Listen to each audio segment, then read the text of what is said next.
মা, তোমার জঠর থেকে বেরিয়ে প্রথম তুলেছিলাম চিৎকার কান্নার সুব্রত ভাষায়।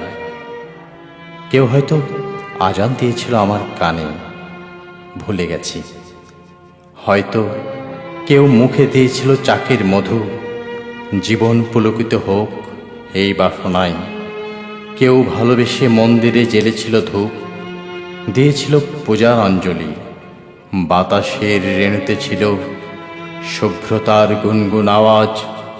উদ্ভ্রান্ত আকাশ ঢেলে দিয়েছিল বর্ষণের সুপেয় জল। কেন? কি মুখরতা, কি আহ্লাদ, কি স্বপ্ন! না জেনে তোমরা জীবিকার দিকেই তাকালে প্রথম। স্বপ্ন নয়, জীবিকাই হয়ে উঠল স্বপ্ন, এবং বাঁচার অথর্ব সাঁতারু বিদ্যা।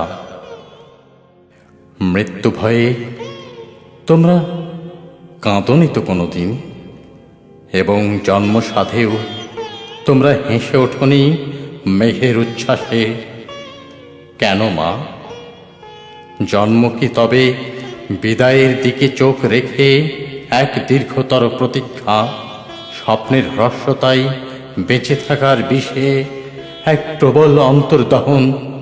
তুমি বলো, কি জীবন দিলে আমায়!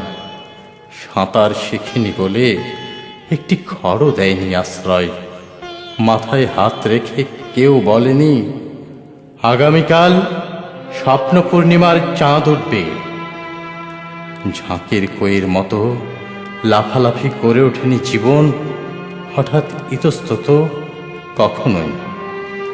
কি জীবন ব্যাপ্তিও শিখায়, কেটে যায় ইঁদুরের মতো ক্রমশ সময়ের শেকড়। মা, পরম মমতায় তোমাকে ছোঁয়নি কতদিন।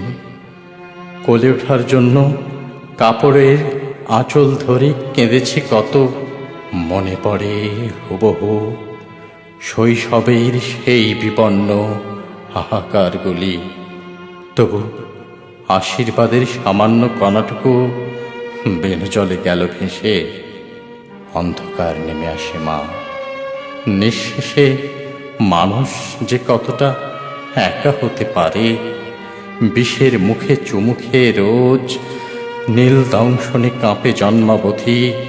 কজনে বোঝে তা? কেননা সবার তো মা আছে, আর আমার আছে নিখিল নিয়তির বিনম্র জন্মপাপ।